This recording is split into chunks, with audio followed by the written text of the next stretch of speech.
So, a couple weeks ago, I posted a video that every anime creator posts at least once on their channel, a top 10 manga recommendation, and in that video, I received comments you all left telling me to read various new series I had read already, some I'd heard of, and others that were unfamiliar environment to me. Well, I appreciated these comments so much that, like any other well-adjusted member of society who does nothing but post anime content, I read and I read and I read until I grasped an idea of what each series had to offer. In doing this, I came to realize some manga should honestly never exist. Your recommendations demanded my attention, and I still found panels flowing with life, energy, and what the hell is going on? Passion. Today, we're going through all of your recommendations, and if you've never read them, I'm here to do it for you and tell you if it's worth picking up or not. As per usual, I've read up to 25 chapters of each series, leaving rankings and special notes for the series I truly enjoyed. So sit back, relax, maybe grab a snack, because we have a lot of manga to go through.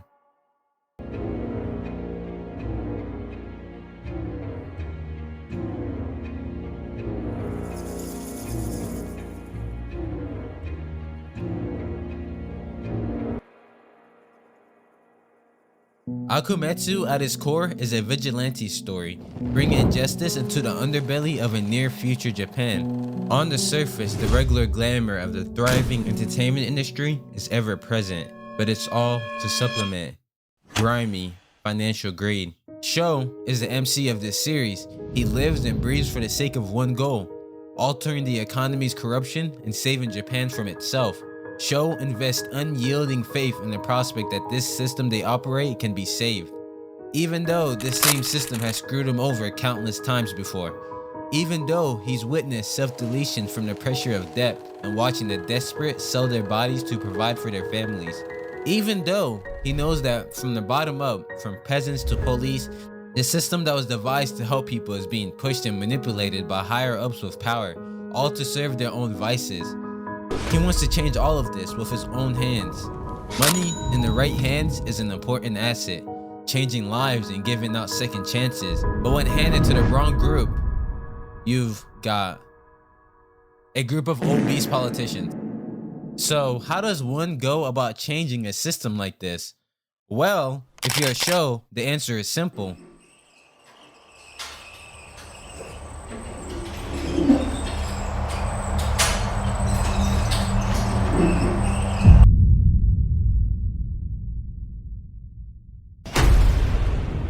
Kill the fatties and everyone else deemed responsible for his country's corruption. Remember with your body that I despise you low-life Japanese people.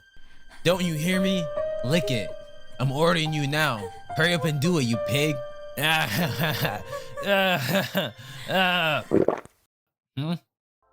Who's the guy in the mask? Hey, coordinator. I don't recall saying the party event was a mask party. What is this, some sort of service? No, that gentleman is a customer or not. I don't know that guy. Find out who he is. Oh, yes, sir. Hey, man. I think you should. He actually shot me. Counselor, he shot me. I was shot. Help.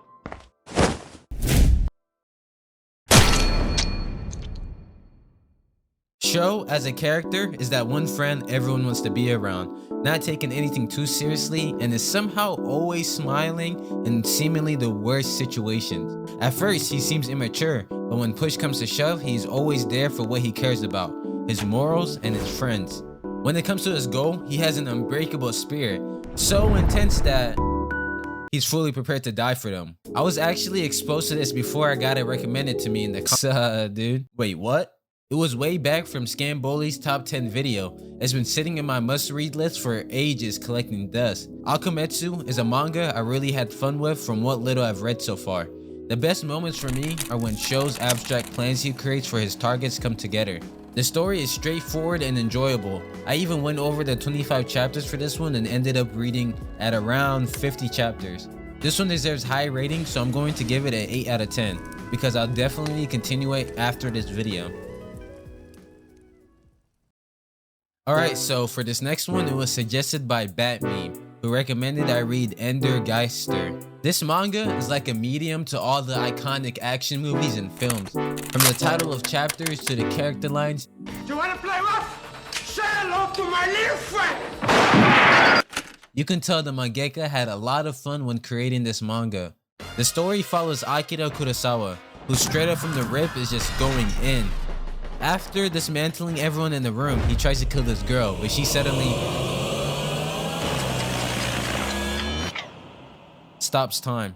He is frozen in time and is given a choice: either die or become her subordinate working under her as an exorcist. You already know Akira is not about dying, so he's pulled into a supernatural world where humans coexist with ogres, ghosts, witches, and demons. In this world, the exorcists take on jobs to deal with the more unsavory monsters who seek to disrupt the natural order of things. The story has a surprising amount of mystery. Fast forwarding, the girl who initially recruits him ends up going missing, so the manga really swaps up as Akira teams up with a new partner to search for her. It's an easy read following the day-to-day life of Akira's new career, with a bit of spice here and there to keep your attention. The panel structure is really cinematic, and sometimes it feels like watching a movie due to the influences it draws from other medias. The vivid imagery it creates alongside a ton of Easter egg makes the whole experience pretty diverse, especially because its setting spans across multiple countries. I'd say the best part of this manga are its breathtaking fight sequences. They move at a blinding fast pace and use some really incredible POV angles at certain points. But you'll have to see them for yourself. Overall, it was a decent read, but nothing really stood out other than what I mentioned before. There are some really unique moments, but nothing really screamed it was a must read. If you want a manga with a strong style, doubtful fight choreography, and a simple but extensive plot, then give it a shot. 6.5 out of 10. Also, the mangaka knows how to draw PLCs correctly, so that's a plus. Two warring races, the Oni and the Momotaro, both with their own unique powers, both with everything to prove and lose. Tougen Unkai is a manga I ended up reading the first 35 chapters. The overall vibe and aesthetic the manga gave me was heavy Blue Exorcist vibes mixed in with a little Jujutsu Kaisen. Essentially, it's a story about a kid named Shiki who was abandoned at birth and got adopted by this guy. On one random occasion, someone from the organization would come in.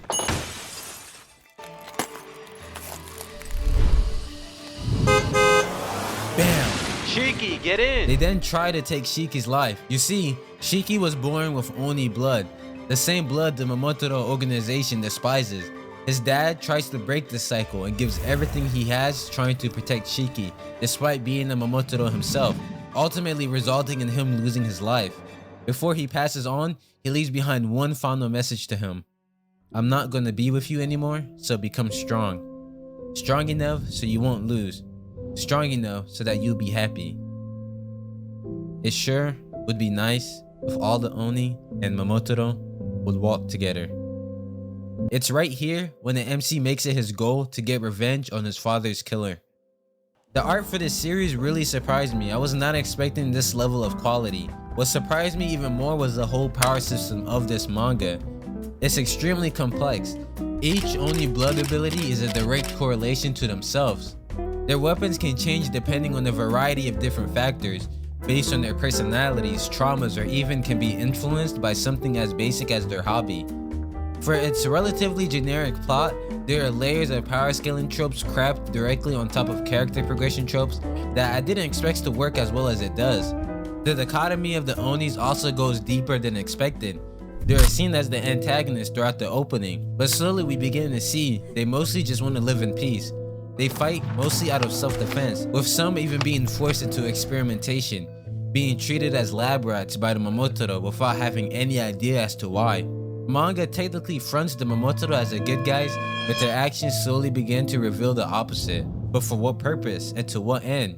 I'm excited to continue reading past the few chapters I've read, so thank you for the recommendation. 7.5 out of 10.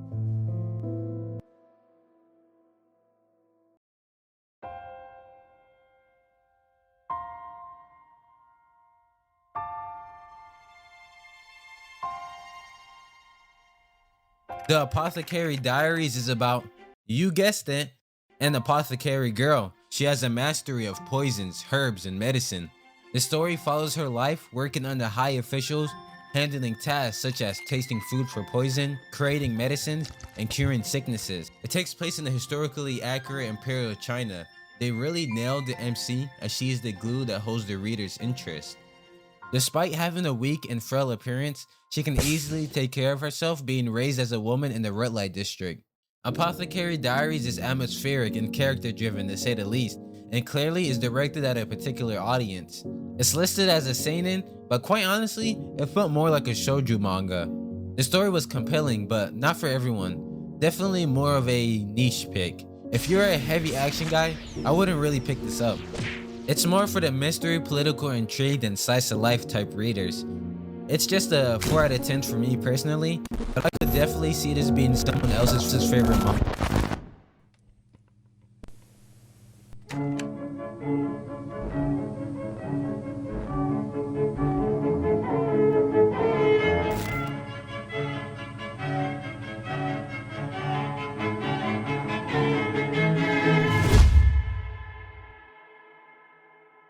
The next manga was recommended by Hazel Chia, who said you should absolutely try Innocent. It's a manga made by Sakamoto Shinichi, set in a historical setting following the French Revolution. Now, going into this, I knew this manga would be elite. For those unaware, Sakamoto is one of my all-time favorite mangaka. His writing abilities are just straight up scary good. Where do I even start? Opening this manga, I expected impressive art, good character development, and drawings loaded with symbolism alongside a story buffed by how researched Shinichi is as an author. The results? Exactly that. We land directly into the turning point that ignited the French Revolution. The Sanson family are titled as honorable royal executioners. They have the duty of ending the lives of criminals in front of a crowd on the orders from the king. Deeply entrenched in this family, we follow our MC of the story, Charles Henry Sanson. Charles, however, is the odd man out, not wanting to partake in any killing. The typical TikTok, I have no enemies type of vibe. Did my barber mess up my lineup? Nah, but your mom... Man, I had the perfect roast. Everyone in our family are disgusting beings that swim to dead flesh like flies. Why? Why do people have to be killed? I don't want to be an executioner.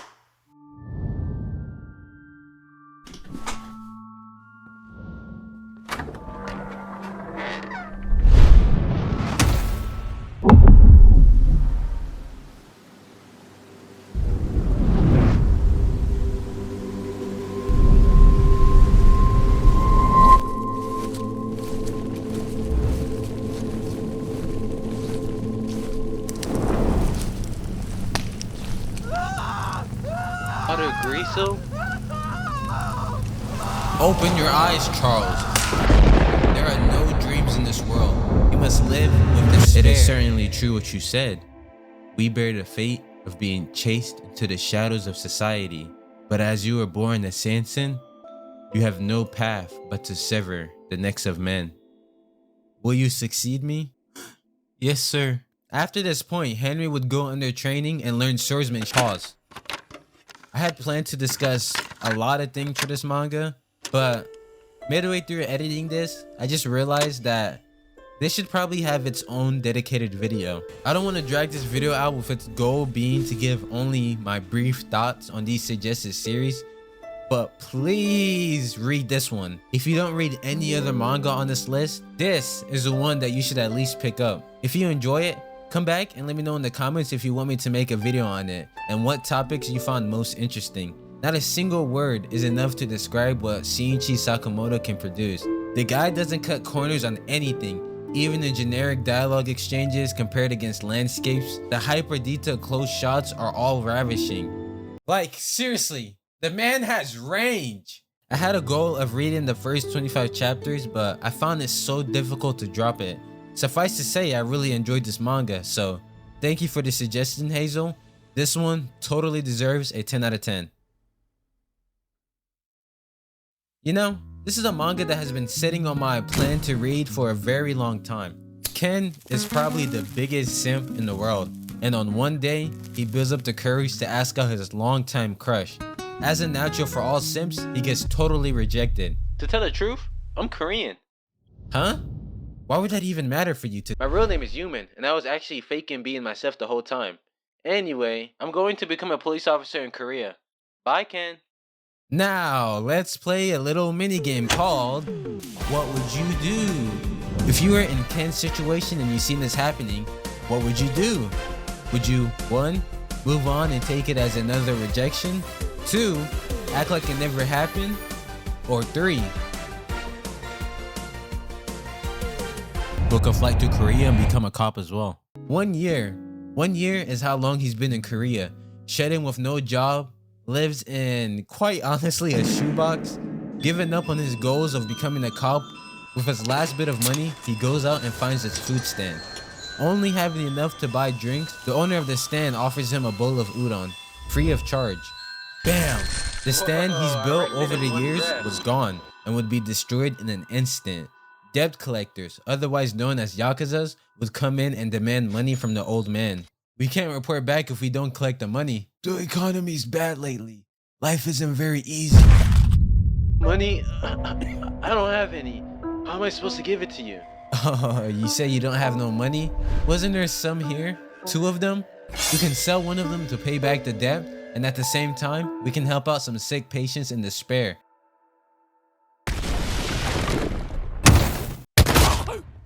Despite how Ken may look, he's a man of justice and is willing to put his life on the line to protect others. Others who are too weak and frail to fight against tax collectors and gang members. So, how the hell did he become the most terrorizing, daunting gang member in Korea? This is a manga made by Boichi. He's up there with the likes of many great authors if we just talk about art style alone. I'm talking about the likes of Sakamoto Shinichi, Kentaro Miura, Rest in peace. Yusuke Murata. These guys are all cut from the same cloth. I read roughly 70 chapters of this manga and it was a non-stop ride, all gas, no break. The fight sequences is hard-hitting, nail-biting, and unpredictable. Limbs are getting thrown left and right, everyday objects are being used as blunt weapons, but there's one thing I have to preference. I have yet to finish the series. I only got around to reading it because of the suggestions. But from what I'm told, here, come in close. This manga has possibly the worst ending imaginable. I haven't reached that far in yet, but I'll most likely make a tweet about it in the future. Yeah, let's just say The ending was something else. Alright, so the next manga on this list was suggested by Gentian Jitolahu 2497, and they asked me to read Usogui. Usogui is one of those manga that, despite never getting around to reading, I've known about the series for a very long time. One of the reasons why I never read it was because... So finally being able to just sit down and experience the series, I can wholeheartedly say, this manga deserves way more attention. So you have a guy named Baku who is a massive gambler and is constantly seeking thrill and power from gambling. Within his character, it's revealed he has some sort of a dark and mysterious past, tying him down to an underground organization called the Kakegurou. Now, for unknown reasons, he's no longer a part of that organization and now gambles people associated with that group to climb up the ranks and get control of the Kakegurou and to have world peace. When it comes to betting, Usogui takes everything to the extreme. Simple matches that should have simple consequences result in someone losing their life, losing position of power, and losing a large sum of money. If I had to make a comparison, this manga reminds me a lot of Ultimate Survivor Kaiji, and maybe, not really, but a little of Kakegurui, if the games and characters were on crack. So if you're into the whole gambling and mental warfare types of manga, I would read this. It's considered by many to be the greatest gambling manga to ever exist. All in all, good recommendation. I give it a solid 8 out of 10.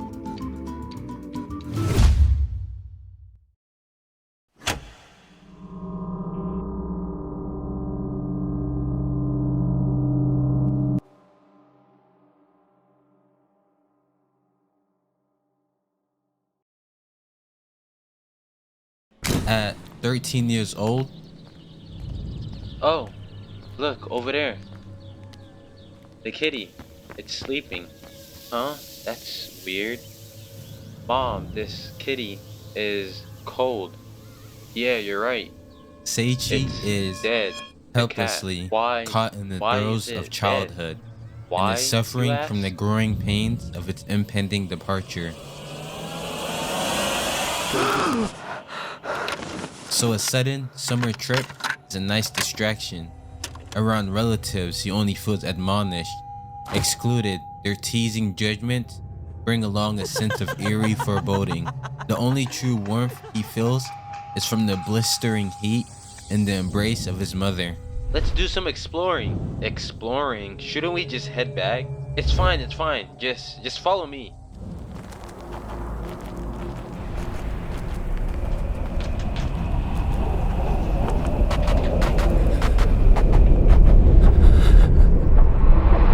Hey, Sei, come here, over here.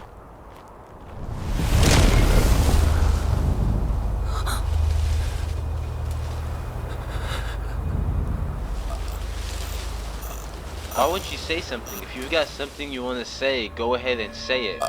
Go on. Say it. Say, honey, what are you doing? You two were gone for so long that... Sweetie, it's dangerous standing around over there. Shigeru, stop that! Don't be so stupid. You really are overprotective. Shigeru!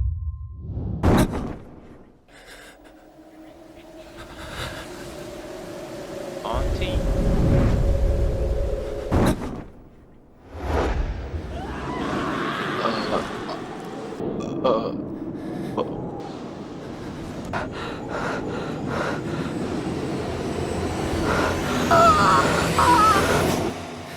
Say, Shigeru, he has...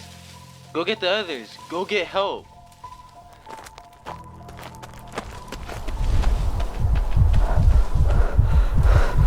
What happened? We heard screams.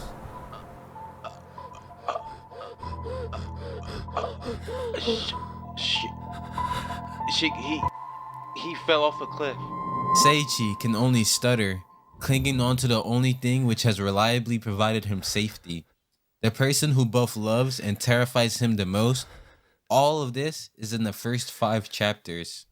Blood on the Tracks really delves into the defensive nature of a child and how horrific abuse impacts the growth of not only the body, but the mind and identity of someone as well. Seichi is under constant abuse and threat of homelessness, divorce, and even starvation, so he copes with it all by making himself smaller. So small that he starts to wonder if he even exists on his own. The mangaka of this manga really nails the hopeless claustrophobic feeling of constant authority around your neck, and with each passing panel, you start to feel the same suffocation that MC Seichi experiences. Something else I found really compelling about the posturing of his other characters was that there is such a feeling of conspiracy of paranoia permeating each movement. They are drawn in a way that is somehow always scary, even when doing mundane things. It really intensifies even some of the slower parts of the story. While I was sucked in by the mystery, I stayed for the horror and weirdly the great sadness behind its smiling characters. This one is a huge recommendation for me. I could hardly rip my eyes away the whole time. A thought that was always in the back of my head was what it means to be a mother defines what it means to be a man. So considering how his mother is clearly the epicenter of trauma in his life, I wonder how Seichi would develop through the story into his teenage years. That is, of course, if he can even make it that far.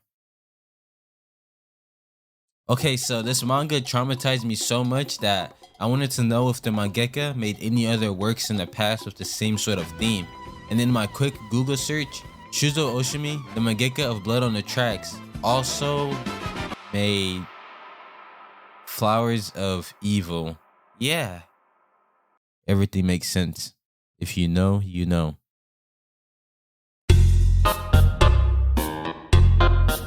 The next one isn't a manga, surprisingly. It's actually a manhwa. The only manhwa on this list, and it was recommended to me by Ishtar. It's basically about these two characters, Bato and this little girl named Yaki. At the start of the story, Bato was with this guy he calls Master, and on their way back from some town, they get ambushed by a group of mercenaries. Turns out, they both have a bounty on their head, and in the midst of them fighting, the guy in the hood would get poisoned. Luckily, they somehow manage to escape, only making a brief stop on top of a hill. They get followed by the same guys from before, determined to finish the job, and as a result, they decide to make a last stand. However, Bato Master would tell him to go and look after his daughter Yaki. Shaman Warrior can be summed up as an action battle manhwa. From the very first chapter, it's non-stop chaos and action. Its fight sequences is the driving force of this series. In their world, there are beings called ghosts, otherwise known as Manshin Musas. They're known for their physical strength as well as having supernatural abilities to use powers from demons or beasts. They, however, are seen as a threat and are constantly hunted down by mercenaries. The art is really well done. Kinda reminds me of Sido in a way, and the whole series just gives heavy Claymore vibes if you've ever read that. There are 76 chapters. I stopped reading around the 32 chapter mark. This one was a really good read and had a lot of redeeming qualities. All in all, great recommendation, and I would for sure continue reading even after this video.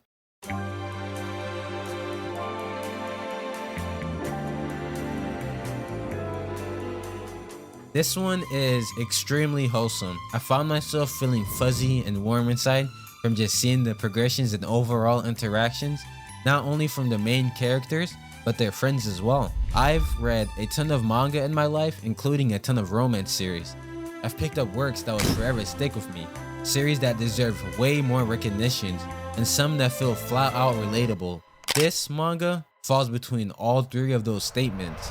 To sum it up, think about your typical Romeo and Juliet story. The story starts out from the perspective of a delinquent guy named Sumigi Rintaro, who is from a low-ranked public high school. They're known for having some of the worst rep, and a girl named Waguri, who is from a prestigious all-girls high school. Their first initial encounter was at his family-owned bakery shop, and in their first meeting, she just runs away. Not because she was afraid of him, but because she has simply never spoken to a guy. After a series of events and getting to know each other, they slowly develop I forgot to mention, for some odd reason, the schools are literally right next to each other. Ren is seen as an intimidating and hard to approach guy. The guy gets avoided by people simply for just standing or looking in their direction. Waguri, however, was really the only person who's seen him for him. She wasn't afraid by his appearance, even going as far as defending his character. This is a manga where its greatest strength lie within the characters. When it comes to writing a romance story, this series covers just about everything you need. The themes of friendship, a good cast of characters, a loving mom, and the coming of age. I've seen many works try to imitate this sort of theme with works like Boarding School Juliet or Love After World Domination, but this is a level of its own. I'd say it's a must read if you're into romance stories, and I'd rate it an 8 out of 10.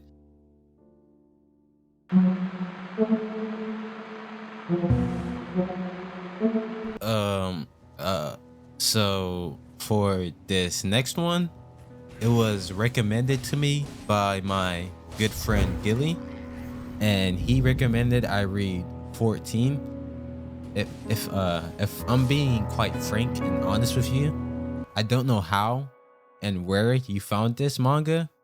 Like, I did somehow read 25 chapters, but by the 4th chapter, this was a hard read. I'm talking about grabbing a cigarette, staring at a mirror shirtless, trying to motivate myself to read.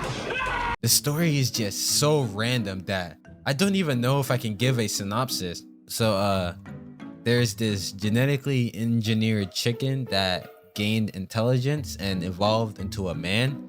The chicken becomes a professor and makes it his life goal to wipe out the human race.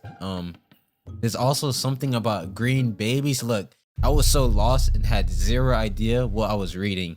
I even tried asking the original source who suggested this, and the best he could come up with is Chicken George. That's his name, by the way. Is sort of like Hitler, but a chicken. And when I asked how he became a professor despite being feared by everyone, he got it online. Yeah, save yourself the trouble and do not pick this up.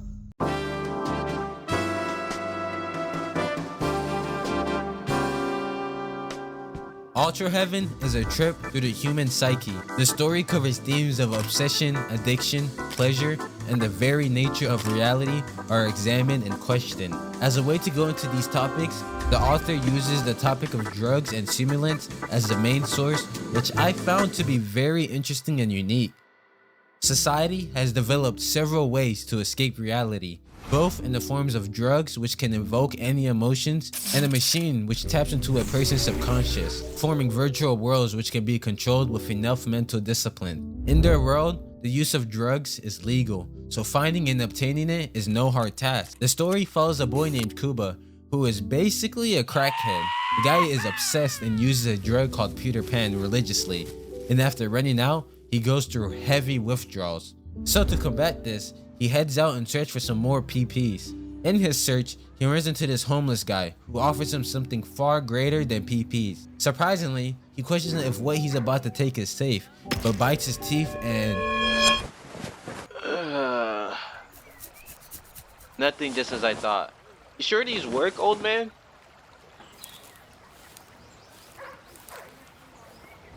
Oh, it's gotten really chilly around here. What was that? I'm getting all loopy. Is that kind of confusing his idea of special? This is... Kabu! Huh? The true strength of this manga lies in the way it constructs itself.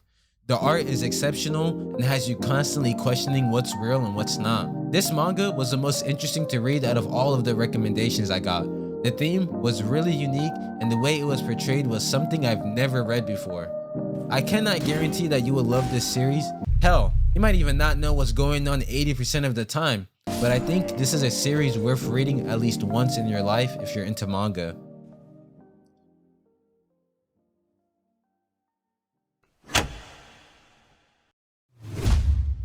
Okay, so for this next manga, all I can really say is that it is a really good manga. I mean, this is just peak writing. From the very first chapter up to the latest release. I was conflicted when going about talking about this series for two reasons. One, I feel like it's best to go into it without really knowing what it's about. And two, this is a manga that deserves its own video. So on that note, I'm not even going to give a synopsis or even explain what it's about. The plot is extremely simple and has been done countless times before, but the way it's executed in this series is just extremely well. Pritam was the person to recommend this to me, and all he said was that its genre falls into mystery. So again, I'll just repeat what he said. So I would like to thank you again for recommending me this series. I don't know when, but I'm definitely going to make a video on this.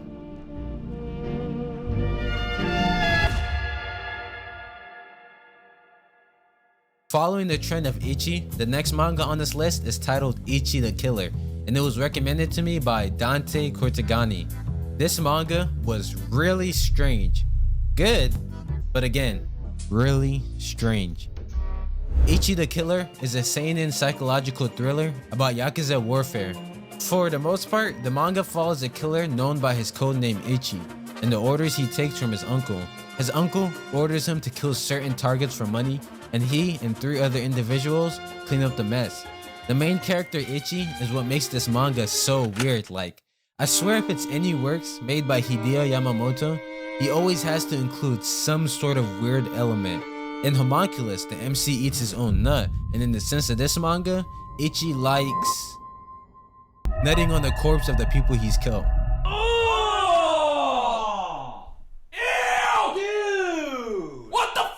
Ichi is an interesting character, and I say that because of how he acts.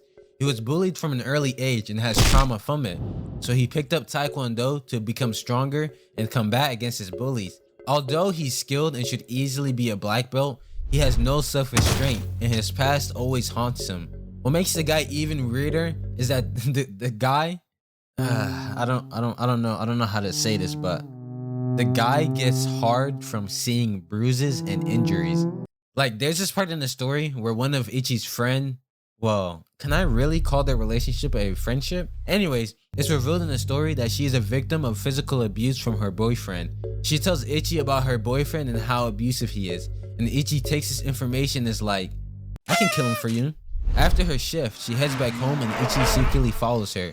Watching everything happen, instead of, stepping in and saving her, he hides behind her window and literally starts beating his meat. So anyway, aside from that, the characters are unique. You could take a look at any of them and easily see their personalities and what type of character they are.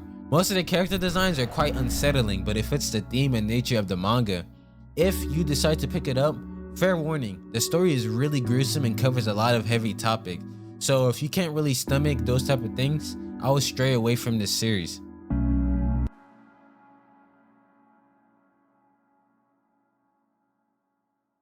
Okay, so for this next manga, it was suggested by well, this is awkward. He recommended me to read Ragna Crimson. Ragna Crimson takes place in a fantasy world where humanity is on the brink of extinctions by the hands of dragons. Warriors, known as dragon hunters, are the one thing standing between safety and a delight to those who have fallen. In this world, the two protagonists are Ragna and Crimson, which is revealed later on in the story. Ragna is a hunter who's not really good at his title. The guy is weak and is often a target to day-to-day harassment. Leo, on the other hand, is the complete opposite. Despite her young age and tiny frame, she's known as a prodigy and is looked upon by other hunters such as Ragna. Ragna has one goal in this world, and that's to be a source of strength for Leo, someone who she can look up to and rely on. Ragna keeps having this recurring dream where it always ends in Leo dying, but within this dream, there's this hooded figure telling him the events that would unfold in the future. Fast forwarding into the chapter, the same threat in his dream appears, revealing that the hooded figure was him from the future. So, to stop the events that would unfold, his future self would give him his powers that he's built over the years and over countless centuries, all for that one day to protect Leo. But this wasn't the only threat. With the existence of dragons, there will always be a possibility of Leo being in danger.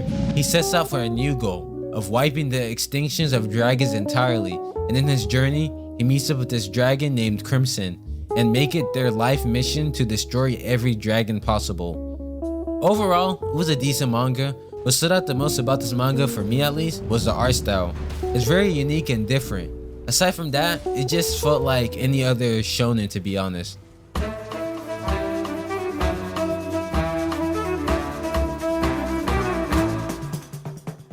Bakuon Rettou is a mature manga that pulls you in and immerses you in this world. The story can be described as an autobiography, with it telling the tale of the author's past. The author Takashi was also a part of a biker gang. The story follows a kid named Takashi, who is stuck on what to do with his life. Unsure of who he may be or what he can grow into, he discovers and learns the lifestyle of biker culture. The manga has a lot of characters that are all unique in their own way, but each and every one of them has their own life trajectory. The story can go from lighthearted moments to them being sad in an instant. Not everyone has the luck or grit to survive in a gang, and not all choices are good choices. Bakuon Rettou is a story of how Takashi grows into his own as the Bozosuku and the Zeros. In terms of art, it's easily one of the best I've seen. I had high expectations going into it since I am a fan of his other works. But this is just unreal. From the light beams to the heavy detailing of the machine to the fight sequences, radiates this sort of energy that honestly hard to put into words. Going from Sito to this in terms of just writing, you can tell this is his best work so far. It's way different from his previous series, but if you're someone who's interested in motorcycle and biker subculture, give it a shot. I'm only 25 chapters deep, but it seems to be going in the direction of almost a coming of age story. This was a really good recommendation, so kudos to Houston Shepherd for suggesting I read this series. Black Box is one of those few gems that from the very first chapter you're hooked. You don't know how devastated and sad I was when I was reading and I reached the entire series in one sitting. I wish there were more to the manga, but honestly, the ending fits the series so much that I can't really complain. There are very few sports related manga that really stick to me, and this is up there with the likes of Hajime no Ippo, Rakuto, and even Rokudenashi Blues. I know I've said this for the millionth time, but I am for sure going to make a separate video for this series. So Houston, again, Thank you for the recommendation. I'm convinced Takashi has never made a bad manga prior to making this video, and the only works I've read prior to this was Sito. After reading the entirety of Black Box and a glimpse of Bakuon Rettou, I can happily say he is one of my favorite mangaka now.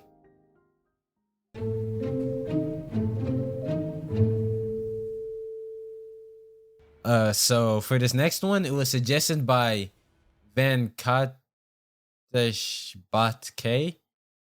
What? Vankatesh Bhat K. I am definitely butchering that. And he says, if you like personal growth and samurai elements, read Miyamoto Musashi, a manga made by Yusuke Murata. Now, if you're like me, then when you first read this, your brain most likely couldn't comprehend what he was suggesting. I'm pretty sure he was telling me to read Vagabond, but the thing that threw me off is that he's naming a character, sorry, not just a character, the character from Vagabond, but is saying it's made by Yusuke Murata, which, mind you, is the mangaka of One Punch Man. So, I'm just gonna assume you mean read Vagabond. So,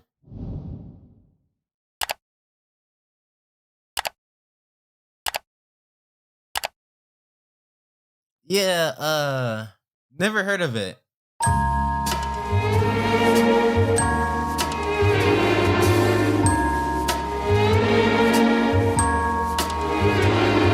Okay, let's just establish this now. This right here has some of the best artwork. It's nothing insane like Gantz or Berserk, but man, just look at this. Black Torch is an action fantasy manga written and illustrated by Tsuyoshi Takaki. The story follows a kid named Jiro Azuma, who has an uncanny ability to speak to animals. Jiro is a descendant from a long line of ninja and trains under his grandfather. One day after training, a crow comes panicking saying there's an injured cat in the forest. Rushing to the scene, he runs into an injured black cat, and after saving him and bringing him back to life, the cat reveals himself as Rago and is an immortal Mononoke, otherwise known as an evil spirit. Later that night, Rago attempts to escape from Jiro's house, but is attacked by one of the Mononoke Rago encountered earlier. This Mononoke ends up killing Jiro by stabbing him through the chest, and as a way to repay his debt and help Jiro, Raga fuses with him, giving him a second chance at life and his powers. With their combined power, they kill the Mononoke, but are then taken into custody by the Bureau of Espionage. The two later join the Bureau in order to stop more Mononoke in the future, and are put into a team of these other characters. The name of their group is titled The Black Torch. While the story isn't anything unique or original, the way it's told I found to be really entertaining. The story gives a lot of early Bleach vibes. The chemistry between Jiro and Rango was really well done, and I found the overall character interactions to be entertaining. Black Torch is a manga that is well written, but is filled with a lot of holes. It was left unfinished and the story has so much to be told.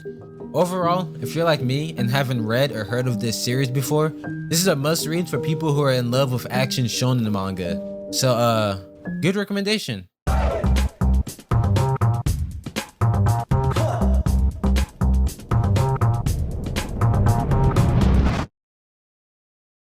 For this last manga, I purposely left it last for a special reason. Out of all the manga recommended to me, this one hit home the most. Not in the sense that I can relate to the character's struggles, but the passion and drive they have for the sports they play. I've played numerous amounts of sports growing up, ranging from track to baseball, basketball, soccer, practically anything you could think of. Seeing the characters' passions and their drive of wanting to be the best and set up big goals is something that really stuck with me. Real is a manga that initially felt like every sports manga, but takes a twist of putting the front focus on wheelchair basketball, which to its credit is what the story is centered around. But as you read and learn more about the characters, you begin to understand the story of each character, their reasoning, trauma, and goals. There's so much to be told.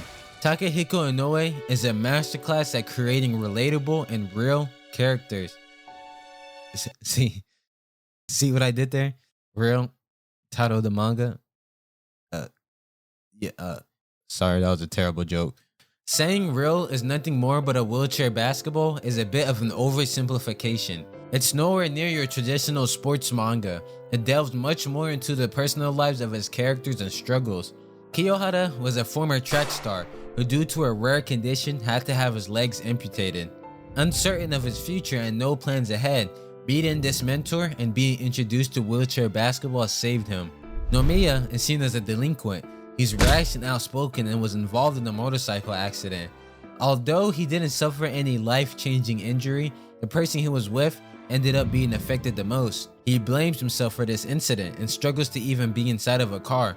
But day by day, he pushes himself and tries to better his future and actively faces the things he's afraid of the most in hopes of becoming a better person. Takashi is an antagonist early on. He's pretty much your typical egotistical teenager. He's cocky and rude and has no care for anyone outside of himself. After a certain event in the manga, he faces his biggest reality. He unexpectedly becomes a reader's guide to disability and enables Takehiko Inoue to explore the horror of having lost control of your own body and seeing the senses you once had wrenched away from you. Real is a moving exploration of what happens to people and how they can begin to recover, not only physically, but mentally as well. I'm only 70 chapters deep, and I knew from the very first chapter I was going to be hooked. If you're familiar with Inoue works and are a fan of basketball and just sports in general, then this is a must-read series. So, in that note, I'm going to be giving this also a 10 out of 10. Okay, so that was all the manga suggested to me by you guys. I can wholeheartedly say some of you guys got some amazing taste in manga. Reading each of these series took up a lot of time, but in the end, I think it was worth it. It's kind of funny because I never made an official post asking for some new manga. These are just series you all think I would enjoy and should give a shot based on the ones I recommended to y'all. So for the next one, I think I want to do a similar video to this but with manhwa. My knowledge of manhwa is like really basic. I've read all the mainstream and really popular ones. So if you have any obscured, random, or just flat out peak manhwa you want me to read and turn into a video, feel free to leave it down below. I also forgot to mention, thank you for the support on the channel. I'm very new to this whole YouTube thing, but a lot of y'all have been showing me so much love that it all feels surreal. I never got the chance to just sit here and express how much I really appreciate the love I've gotten for my top 10 manga video. I'm not really someone who is good at expressing myself, so I hope this message comes out in the way I want it to. I know this video took ages to come out. I've just been really busy with life in general, but I plan to make my upload schedule much more consistent like it was before. So until next time, see you in the next video.